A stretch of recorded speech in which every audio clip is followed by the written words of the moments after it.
resumen así como de todo el curso en 5 minutos. Y pues bueno, vamos a empezar hablando con, pues, de la historia de la psicología del deporte. Pero para hablar de la psicología del deporte hay que hablar de la historia del deporte. Entonces vamos a hablar un poquito nada más de la historia del deporte. Que esto se remonta a Grecia, entonces tiene un poquito más de 2000 años existiendo el deporte. Eso nos da mucho campo de estudio, de ensayo y error, y pues bueno, pero no es tanto respecto a la psicología, ¿no? Solamente vamos a poder hacer como,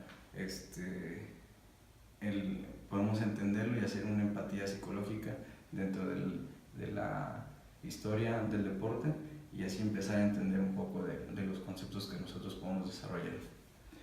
También vamos a hablar, bueno, vamos a ver que si nos remontamos a 1879 empieza Wundt, Lesgaf, Husserl, Barth, son diferentes autores que empezaron a dar la idea y como a formar lo que hoy en día conocemos como psicología del deporte.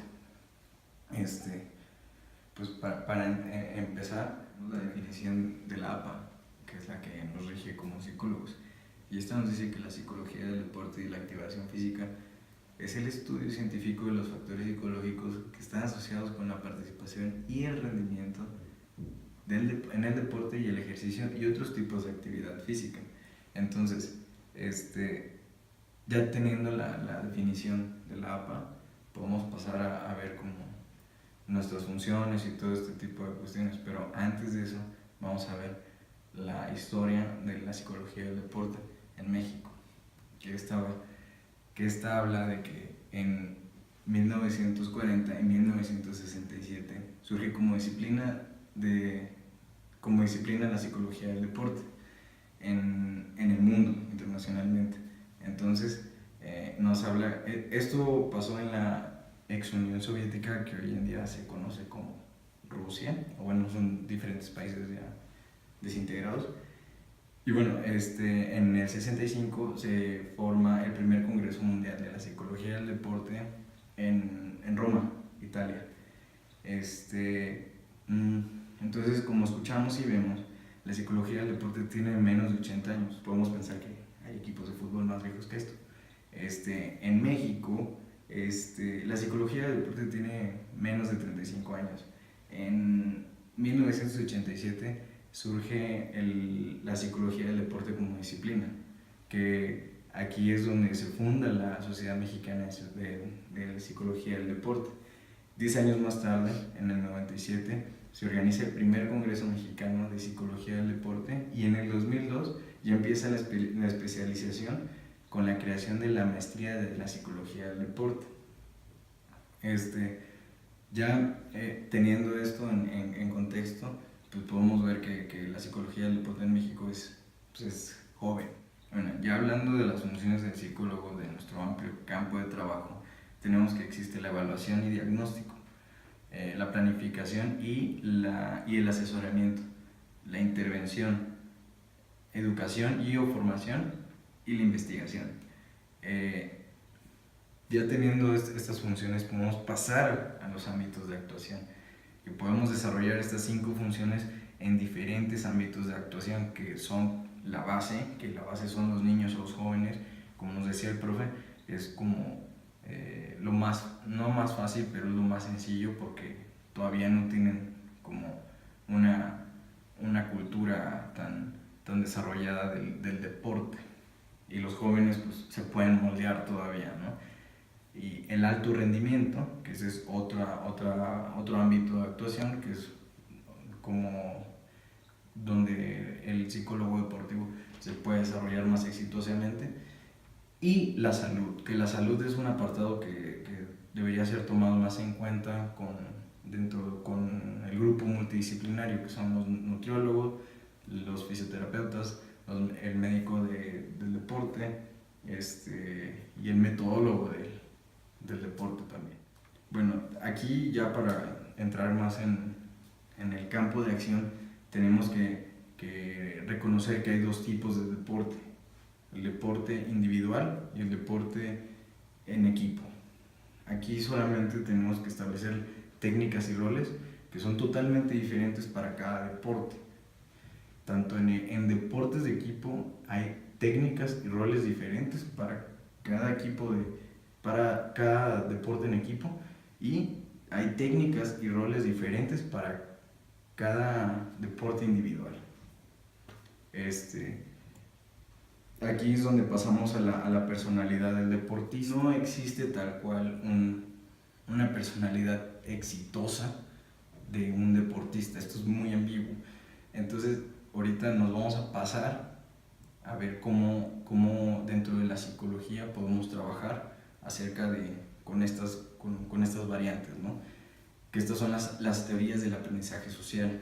Estas teorías del aprendizaje social nos las dieron nuestros amigos Skinner, Miller, Bandura, Carl Rogers, Maslow, Alport, Cattell y Eysenck, que son básicamente la teoría del aprendizaje social, la teoría humanista y la teoría de los rasgos de personalidad, que realmente la psicología deportiva se enfoca más en la teoría de los rasgos de la personalidad y se trabaja con conceptos que Alport, Cattell y Eysenck nos pudieron como dar dentro de la psicología. Bueno, dentro de estas teorías existen diferentes factores del deportista. ¿Qué son los diferentes factores del deportista? Son los que harán del deportista un éxito o un fracaso. ¿Esto cómo lo podemos explicar? Son la motivación, ansiedad, activación y estrés. De estos factores, la motivación es el combustible que nos va a dar para poder trabajar con el deportista. Y es como el más importante. Existen teorías de la motivación que nos van a aportar conocimiento para poder ayudarnos a hacer técnicas y desarrollar al deportista como tal. Y también tenemos que entender que la motivación es cambiante, es variable. Entonces, también tenemos que tener esto en cuenta, ¿no? Porque durante el proceso la motivación del deportista va a cambiar, y ahí es donde tenemos que actuar. ¿Para qué? Para que nuestro deportista siga motivado. Vamos a hablar de los diferentes factores del deportista, que era lo que hablábamos de las teorías del aprendizaje social. La ansiedad, la activación y el estrés. La ansiedad puede ser buena si se canaliza de manera correcta.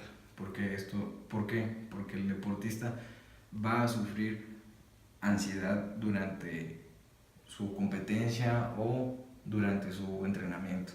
Entonces el psicólogo deportivo debe estar como alerta de cómo se desarrolla la ansiedad en el deportista para que el deportista pueda canalizarlo de manera positiva. Podemos pasar de aquí a lo que es el estrés. O sea, si la ansiedad no se canaliza de manera correcta, esto puede provocar estrés. El estrés tiene dos factores que también pueden ser negativos o positivos. Es el distrés y el austrés, creo, no recuerdo la palabra. Pero bueno, estos tipos de estrés también van a potencializar el rendimiento de nuestro deportista. Tenemos que tener muy claros estos conceptos, porque son los que nos van a ayudar a desarrollar el potencial de nuestro deportista o de nuestro equipo. Y de aquí vamos a pasar a lo que es la activación. Todo esto se puede centrar en lo que se llama o viene siendo la teoría de la U o de la U invertida, ¿no? Que realmente es muy interesante, porque antes se creía que la activación y el estrés, por así decirlo, o el rendimiento, era lineal. O sea, si mientras más estresado estaba el deportista, iba a tener más motivación o iba a tener como más combustible, y por eso decían que era lineal. Pero hay deportes en donde el deportista puede estar muy estresado o muy ansioso, y eso puede hacer que falle. O sea, tenemos deportistas como en el golf, y el nivel de estrés en el golf tiene que ser menor a lo que un corredor de 100 metros puede tener a la hora de su competencia. ¿Por qué? Porque tiene que estar estresado. O sea, un corredor de 100 metros tiene que estar estresado para cuando escuche el balazo de salida pueda desarrollar todo su potencial. El golfista no. El golfista tiene que estar calmado, tiene que tener respiración, relajarse y poder visualizar su tiro y hasta dónde lo pueda llevar, ¿no? También pasa lo mismo con los ejemplos que nos ponía el profesor de tiro con arco, que el hijo de Maru es el que está incursionando dentro de esto. Entonces también aquí es donde el deportista debe estar menos estresado, ¿no? Tiene que bajar sus niveles de estrés.